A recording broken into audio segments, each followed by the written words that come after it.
Non, il ne s'y attendait pas lui-même d'être élu meilleur boulanger de France. Bonjour à tous, vous savez tout.com avec notre invité aujourd'hui, c'est Christophe Prodel, au cœur de Montpellier. Cette boutique, il a gagné l'émission sur M6. Je vais piquer son trophée, je vais vite lui rendre. Il a gagné la saison 3 à la télé. La télé-réalité, mais au fourneau, la réalité. Rencontre avec le meilleur boulanger de France pour vous savez tout.com.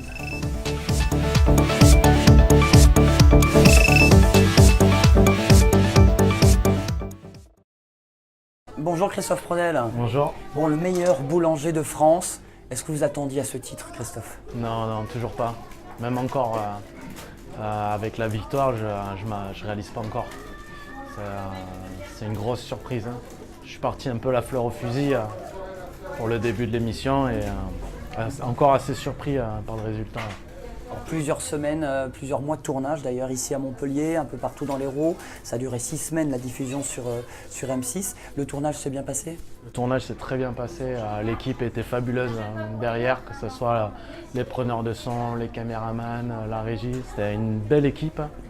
Et en plus d'avoir travaillé la facteur stress, c'était vraiment une très belle expérience, des gens géniaux. Est-ce que vous jouez à votre propre rôle de boulanger? Ou vous étiez un petit peu coaché ou c'était vraiment la réalité? Parce que c'est une émission de télé-réalité. C'est comme ça, on irait presque comme une émission. C'est plus un concours façon Top Chef. Donc oui, c'est une émission télévisée, mais il y a des vrais produits à réaliser. Après, on est des boulangers, que ce soit de toute la France, qui travaillent au quotidien, qu'on a mis dans un fournil avec plein de caméras et on vous dit faites du pain, quoi. Donc il y en a, ils arrivent plus ou moins à jouer de la caméra, ça. Mais ils nous disent rien. Si on a un caractère, si on râle, si on veut pas parler, si on aime déconner, ils nous limitent à rien, quoi. On est libre de faire des gestes.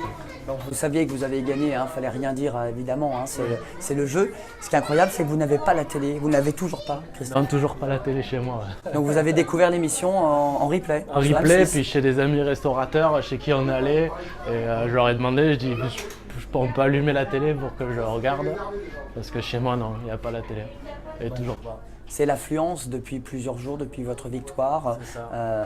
Vous avez augmenté votre chiffre d'affaires, il y a la clientèle, il y a du monde là, ça ne désemplit pas, c'est incroyable. Ça ne désemplit pas. Là, à l'heure actuelle, on a, par rapport à une journée de base, on a presque doublé une journée de base. Donc c'est très très bien. On a du mal, on a même du mal à suivre en production.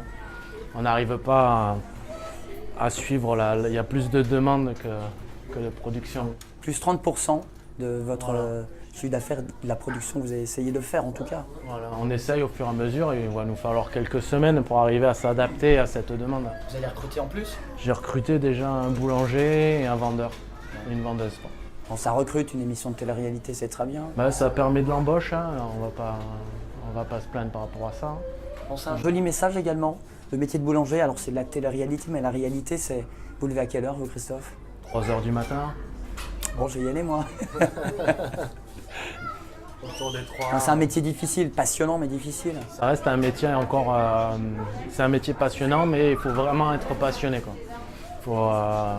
C'est ingrat, c'est des horaires décalés, c'est du travail de nuit, c'est du travail le week-end. Tout ça, c'est le côté ingrat. Après, par contre... Tous les matins, tu arrives, la boutique elle est vide et 3-4 heures après, elle est pleine de gâteaux, de pain, de viennoiseries. Et plein de clients maintenant. Elle est pleine de clients. Et de clients qui vous ont vu à la télé. Alors vous faites plus...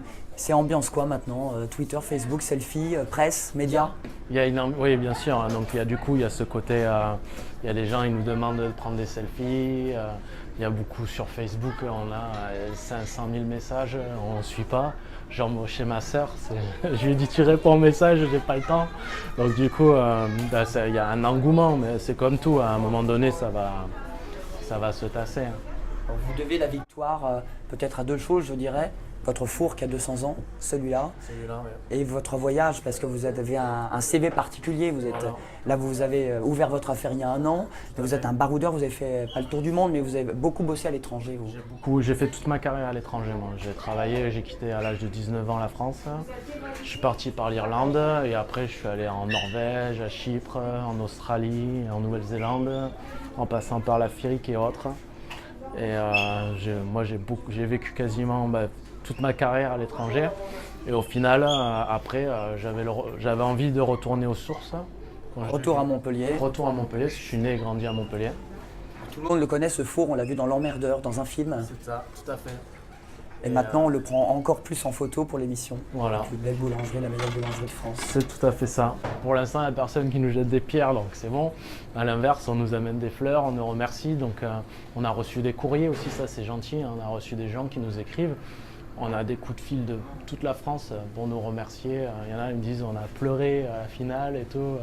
C'est assez extraordinaire que des gens sur une émission ils soient comme celle-ci peuvent être émus et être à fond derrière nous comme s'ils faisaient partie de la famille. Si on vous débauche, vous restez là? Non, je débauche pas, je suis patron ici, on ne veut pas me débaucher. C'est moi qui embauche, on me débauche pas moi.